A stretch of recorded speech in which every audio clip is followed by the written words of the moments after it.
Tuhan, puji nama Good morning, Tuhan. Vicky. Ya, malam hari ini kita bisa kembali berjumpa. Malam hari ini tidak terasa seminggu sudah berlalu dan malam hari ini seberapa kita yang hadir, kita percaya bahwa kita akan betul-betul belajar kebenaran firman Tuhan untuk kita bertumbuh sama-sama. Nah, Saudara, malam hari ini karena waktu terus berjalan, waktu saya kurang lebih sekitar 20 sampai 25 menit supaya kita bisa sharing firman Tuhan, ya. Saya menyapa dulu Brother Raymond, ya akhirnya kelihatan muka gantengnya. Puji Tuhan, wow, ya udah ganteng, belakang mobilnya Lamborghini, wah mantap, pas sudah, ya kan? Haleluya. Oke, ya puji nama Tuhan teman-teman. Malam hari ini saya akan menyampaikan sebuah tema yang akan kita bahas sama-sama malam hari ini. Apa tema pembahasan malam hari ini yang saya ingin sampaikan kepada teman-teman? Saya akan membahas sebuah tema tentang kisah Yunus. Wah, seberapa banyak saudara pernah membaca tentang kisah Yunus? Ya, saya percaya kita semua hampir, apalagi kita yang dulu pernah sekolah minggu, kita pernah membahas tentang kisah Yunus. Ya, kita minimal kita pernah mendengar cerita ini atau pernah membacanya. Nah, saudara terkasih dalam Tuhan, Yunus adalah salah satu tokoh Alkitab yang saudara Tuhan mau pakai hidupnya. Nah, oleh sebab itu saya percaya tidak ada sebuah yang kebetulan bahwa hari ini Tuhan juga ingin memakai semua kita untuk dipakai menjadi alat kemuliaan bagi nama Tuhan. Nah, tapi pernahkah saudara berpikir waktu Tuhan memilih saudara dan Tuhan ingin memakai hidup saudara, bagaimana respon saudara atas panggilan hidup Tuhan? Nah, ini yang paling penting saudara. Karena beberapa kita kadang-kadang nggak bisa berespon seperti apa yang Tuhan mau. Sebelum kita belajar dari Yunus, saya ingin saudara kita sama-sama melihat salah satu tokoh Alkitab yang bernama Nabi Yesaya, saudara. Ya, dalam Yesaya pasal yang ke-6 ayat yang ke-8 dikatakan begini, saudara. Lalu aku mendengar suara Tuhan berkata. Jadi siapa yang berkata sama Yesaya? Jelas Tuhan. Amin. Ya, dikatakan Tuhan bilang begini, siapakah yang akan kuutus dan siapakah yang mau pergi untuk aku? Artinya huruf besar. Maksudnya siapa yang mau Tuhan utus dan siapa yang mau pergi atau mau jalan sama Tuhan ya untuk melakukan kehendak Tuhan ya. Dan saudara, yang menarik di sini dikatakan maka sahutku, maka jawab Yesaya, dia bilang begini, ini aku utuslah aku. Katakan sama-sama amin. Haleluya. Ya, saudara yang memilih kita bukannya atas kehendak kita dalam mengiring Tuhan. Tapi saudara ada termasuk malam hari ini untuk mengambil keputusan untuk mengikut Tuhan. Karena Tuhan lebih dulu memilih setiap kita. Dan waktu Tuhan memilih kita dan kita berespon benar, Tuhan akan memperlengkapi kita dan Tuhan akan memakai kita. Makanya ada saatnya saudara setelah diperlengkapi, saudara akan diutus. Diutus kemana? Untuk hidup saudara menjadi berkat. Ya, masalahnya waktu Tuhan bertanya sama saudara, seperti Tuhan bertanya sama Yesaya untuk siapkah saudara dipakai oleh Tuhan, banyak kita kadang-kadang bilang tanpa kita sadari, Tuhan, saya belum siap. Waktu otoritas rohani saudara bilang, oke, kamu minggu depan sharing firman Tuhan, malah hilang, saudara ya. Haleluya. Waktu disuruh saudara berdoa, malah bilang, jangan saya bro, yang lain dulu bro.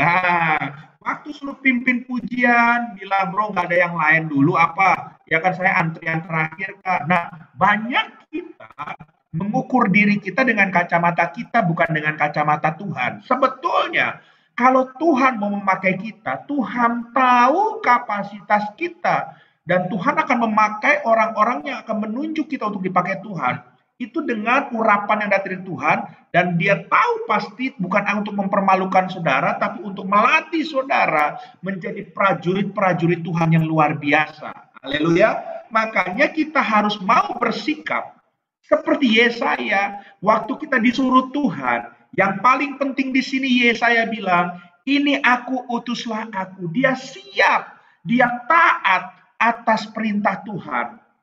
Pertanyaannya sekarang, apakah kita waktu Tuhan suruh kita selalu taat akan perintah Tuhan atau tidak?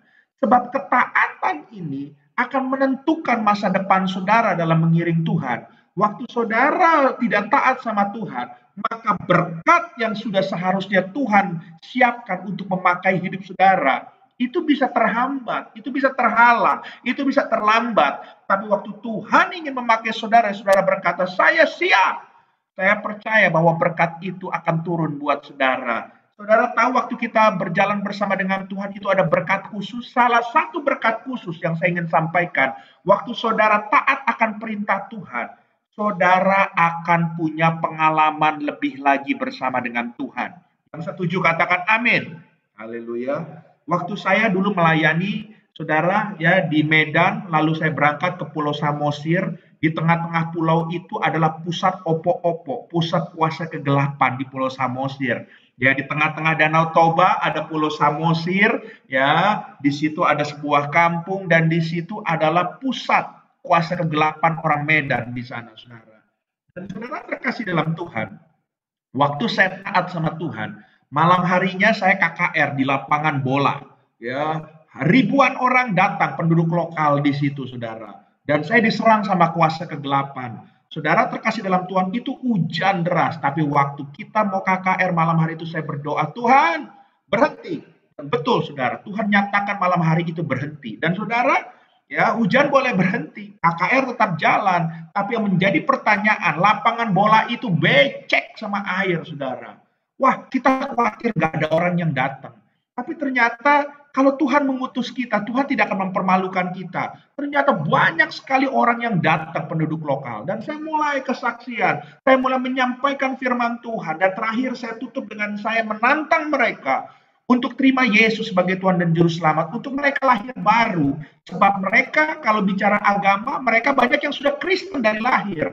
Tapi mereka juga masih pegang opo-opo. Dalam arti mereka masih percaya dengan kuasa kegelapan. Masih percaya tentang tradisi, tentang ada kuasa leluhur yang ada. Saudara, saya tantang mereka untuk hidup sepenuhnya di dalam Tuhan. Dan banyak sekali yang terima kesembuhan, mukjizat dinyatakan sama Tuhan, dan lain sebagainya. Dan di situ, saya melihat kuasa Tuhan dinyatakan. Waktu saya taat, saya melihat bagaimana saya punya pengalaman dengan Tuhan, bahwa saya melihat Tuhan adalah Tuhan yang besar. El Shaddai namanya. Kalau saya nggak taat, mungkin saya nggak bisa melihat kebesaran Tuhan yang dinyatakan di tempat tersebut. So, waktu kita taat, sesungguhnya kita akan melihat kuasa Tuhan dinyatakan. Jadi, kita sebagai pengikut-pengikut Tuhan, kita harus belajar taat. Nah, satu kata kunci ini yang harus saudara dan saya pegang. Ya, kenapa saudara bilang, ya kita harus belajar seperti Yesaya taat akan perintah Tuhan. Sebab ternyata ada hamba Tuhan juga yang gak taat sama perintah Tuhan.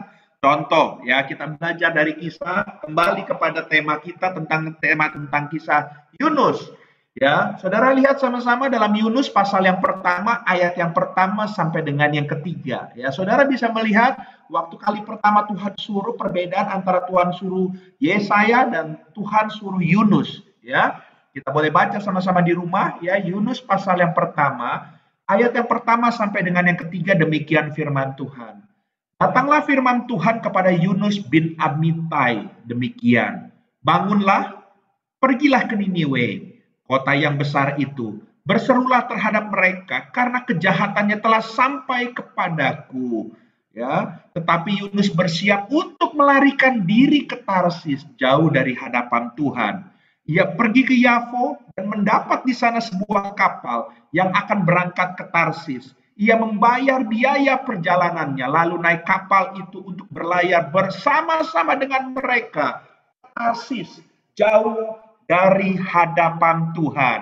Nah, jadi kalau saudara membaca kebenaran firman Tuhan ini, sebetulnya kasusnya hampir sama seperti Yesaya. Yesaya dipilih Tuhan, dan Tuhan mau mengutus Yesaya, tapi dengan kesadaran Yesaya, saya bilang, sudah saya aja Tuhan. Dia mau sama Tuhan disuruh. Ya, dia mau taat sama Tuhan. Tapi beda kalau kita belajar Nabi Yunus.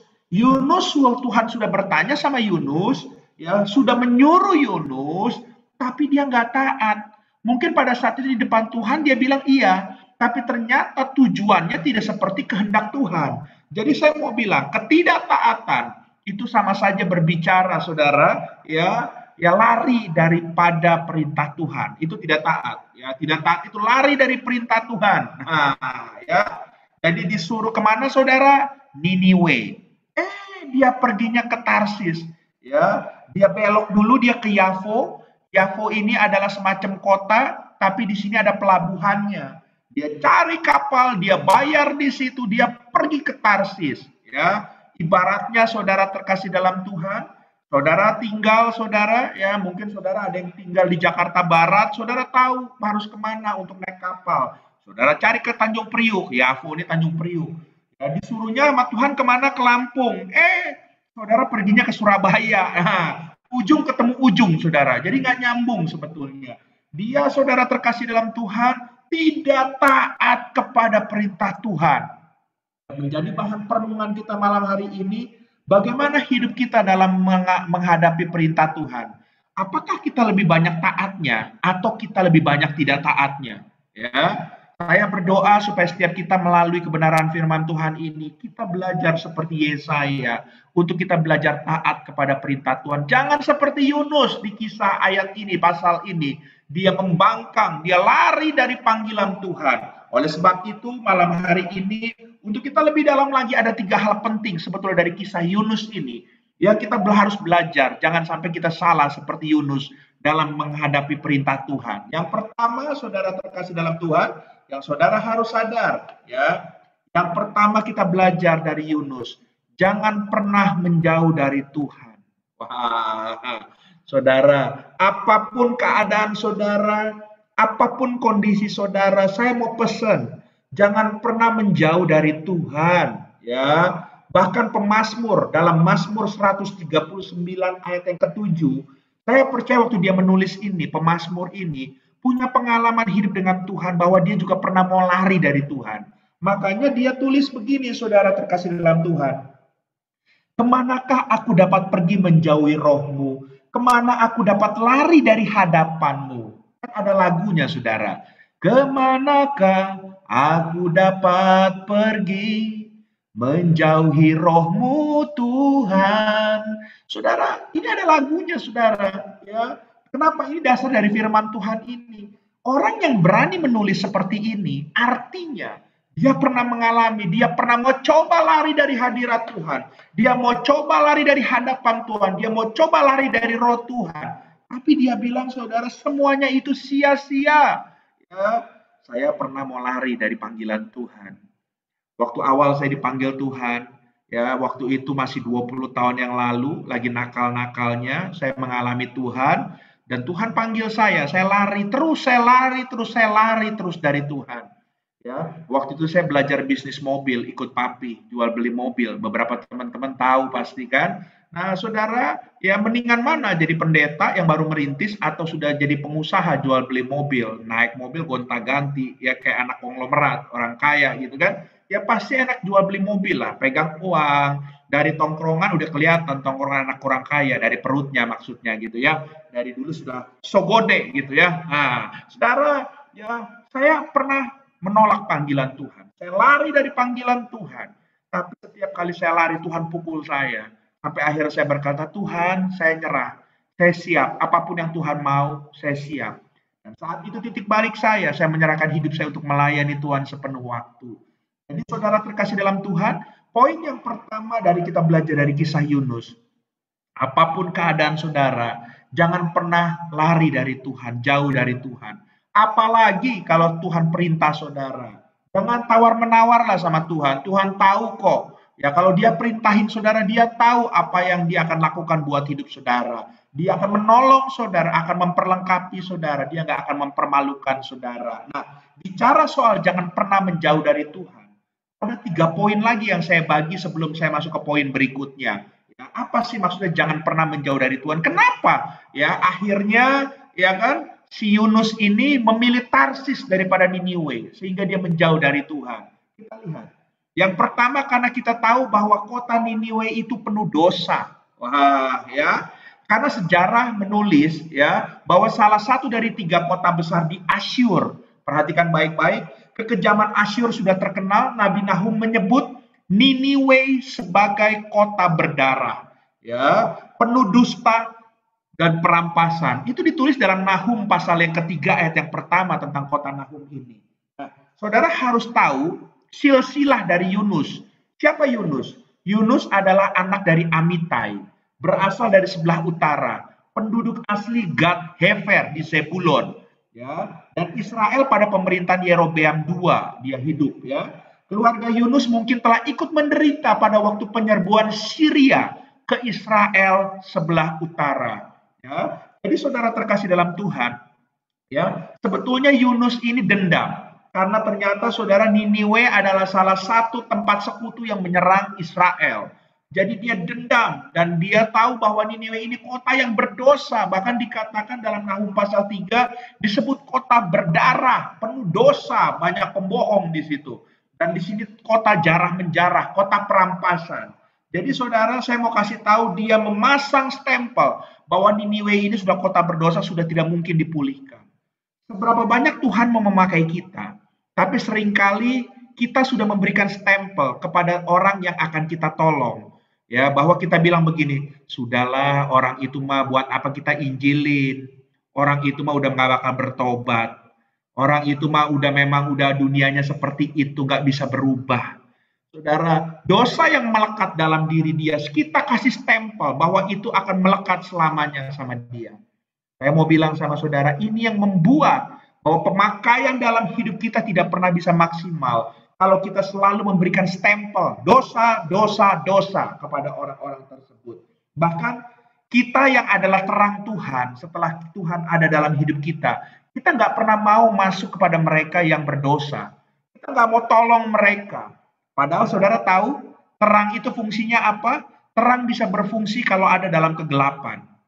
Kalau saudara terang, saudara pasang lilin di terang, buat apa? Percuma terang saudara. Tapi kalau saudara dalam ruangan yang gelap, saudara pasang lilin, cuman sebatang lilin, nyalanya itu bisa menerangi ruangan tersebut. So, saudara harus tahu, orang yang sedang hidup dalam dosa itu perlu ditolong, bukan malah kita jauhin. Jadi saudara jangan seperti ya saudara Yunus yang menjauhi ya kota, menjauhi orang, menjauhi panggilan, cuman gara-gara dia melihat ada dosa di situ. Itu yang kita belajar ya, lari dari panggilan Tuhan, menjauhi ya cuman karena dosa. Yang kedua kita lihat dari kota Niniwe ini saudara ya. Apa sih maksudnya? Kenapa dia memilih Tarsis? Karena jelas Yunus ya kecewa sama orang Niniwe. Orang Niniwe ini pernah ngejahatin Israel, dia lawannya. Jadi karena kecewa, dia nggak obatin. Waktu Tuhan suruh pun dia menolak perintah Tuhan. Ya, so kalau saudara masih pegang erat-erat kekecewaan saudara dan saudara nggak mau lepaskan, maka itu akan menghambat ya apa yang menjadi rencana Tuhan dalam hidup saudara. Itu yang saya mau sampaikan kepada saudara. Sebab ternyata kalau kita belajar, Matius pasal 29 ayat yang ke-39 dikatakan begini, tetapi jawabnya kepada mereka, angkatan yang jahat ini tidak setia ini menuntut suatu tanda. Ya, tetapi kepada mereka tidak akan diberikan tanda selain tanda Nabi Yunus. Padahal Tuhan punya rencana dia ke Niniwe, bukan Tuhan asal-asalan ngutus Yunus ke Niniwe.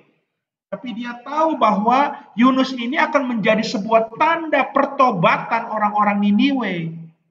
Tapi karena dia kecewa, dan dia lebih dulu kecewa, dia nggak mau obatin kecewa dia, akhirnya dia nggak mau taat sama Tuhan. So, saudara hari ini saudara masih punya kekecewaan apa? Jangan sampai kekecewaan itu menghambat karya Tuhan dalam hidup saudara.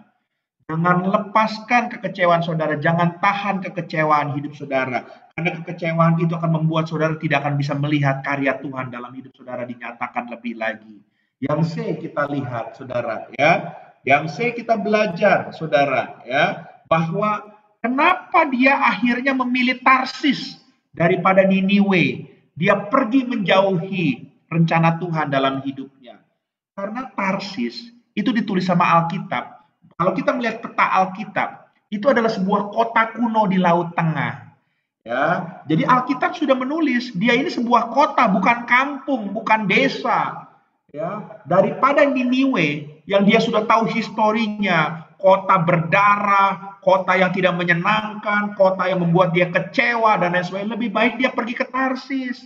Kenapa? Karena namanya kota itu ada iming-iming keglamoran. Ya, kalau saudara lihat petanya ini ada di Laut Tengah, ini adalah salah satu jalur perdagangan. Artinya zaman itu kota ini adalah sebuah kota yang maju. Di situ banyak hal-hal yang menakjubkan ada, sama seperti kita misalkan di kota besar di ibu kota. Apapun ada, dan ini menarik seorang Yunus untuk akhirnya memilih kepada Tarsis daripada Niniwe. Saudara, apa yang membuat saudara akhirnya sekarang menjauh daripada panggilan Tuhan? Kadang-kadang kita melihat ada Tarsis dalam hidup kita daripada kita belajar taat. Ada hal-hal yang glamor, ada hal-hal yang lebih menarik daripada sekedar panggilan Tuhan dalam hidup kita. Saudara melihat bahwa ada hobi kita yang kadang-kadang bisa membuat itu lebih menarik kita daripada kita cari Tuhan. Ada saya ketemu jemaat yang lebih tertarik kalau hari Minggu bukan beribadah, dia main golf, saudara. Ya, saudara terkasih dalam Tuhan, hobi nggak salah, olahraga nggak salah. Tapi please kita harus bisa atur. Tuhan harus nomor satu, bukan hobi kita yang nomor satu. Tuhan kasih kita waktu untuk kita atur. Ada waktu kita cari Tuhan, ada waktu kita bekerja, ada waktu kita bersama keluarga, ada waktu kita juga dengan hobi kita. Jangan sampai hobi kita menjadi berhala. Jangan sampai pekerjaan kita menjadi berhala sehingga menjadi Tarsis yang menjadi daya tarik daripada kehendak Tuhan dinyatakan dalam hidup kita. Dan Tuhan nggak mau seperti itu. Dan Yunus pernah terjebak dalam hal ini. Dia lebih tertarik kepada Tarsis daripada rencana Tuhan terjadi dalam hidup dia untuk dia diutus kepada Niniwe. Haleluya. Jadi poin yang pertama, saudara, jangan pernah menjauh dari Tuhan. Ya, jangan pernah menjauh dari Tuhan. Ya, dengan dosa kita lihat, ya kan, dengan kecewa, dengan daya tarik, jangan sampai itu membuat kita menjauh dari Tuhan. Hal yang kedua, secara cepat dalam 5 menit ke depan saya akan selesai dan kita akan sharing, ya. Dan kedua, saudara, Matius pasal yang ke-7, ayat yang pertama sampai dengan yang kelima, dikatakan begini. Jangan kamu menghakimi supaya kamu tidak dihakimi, karena dengan demikian penghakiman yang kamu pakai untuk menghakimi, kamu akan dihakimi, dan ukuran yang kamu pakai untuk mengukur akan diukurkan kepadamu. Ngeri ya saudara, ayat yang ketiga. Mengapakah engkau melihat selumbar di mata saudaramu, sedangkan balok di dalam matamu tidak engkau ketahui? Ayat 4. Bagaimanakah engkau dapat berkata kepada saudaramu, biarlah aku mengeluarkan selumbar itu dari matamu, padahal ada balok di dalam matamu. Ayat yang kelima, wah ini agak keras saudara. Dibilang begini, hai orang munafik, keluarkanlah dahulu balok dari matamu, maka engkau akan melihat dengan jelas untuk mengeluarkan selumbar itu dari mata saudaramu. Saudara lihat gambar yang saya tampilkan di sebelahnya, ya. Kalau kita menghakimi orang, kita nunjuk satu, ada 4 jari itu bisa yang kembali ke kita, minimal 3 yang ke kita. Jadi kalau saudara suka menghakimi orang, satu hari nanti orang juga akan menghakimi saudara dengan penghakiman saudara. Saudara mengukur orang dengan sesuatu, saudara juga akan diukur dengan hal-hal seperti itu. Ya, dan Yunus pernah menghakimi kota Niniwe sebagai tempat yang tidak layak untuk menerima Injil kerajaan diberitakan. Jadi yang kedua, saudara terkasih dalam Tuhan, kita belajar dari Yunus. Sebagai orang percaya, sebagai anak Tuhan, sebagai pelayan Tuhan, mari kita jangan suka menghakimi. Kita juga masih nggak sempurna. Jangan suka kita menghakimi gereja. Jangan kita suka menghakimi hamba Tuhan. Jangan suka kita menghakimi otoritas kita. Jangan kita suka menghakimi pasangan kita. Ya, kalau ada salah kita perbaiki sama-sama. Tapi jangan suka menghakimi. Karena jelas penghakiman itu milik Tuhan. Waktu saudara suka menunjuk, saudara satu hari akan ditunjuk juga sama orang lain. Oleh sebab itu saudara, kalau kita mau mengkoreksi, kita boleh mengkoreksi yang membangun. Tapi bukan berarti kita menghakimi. Buang jauh-jauh sikap menghakimi, karena orang yang suka menghakimi akan membuat langit tertutup. Waktu Yunus menghakimi, dan dia tidak mau berjalan dalam rencana Tuhan, maka rencana saat itu terkubur. Ya, bersyukur sama Tuhan, Tuhan baik.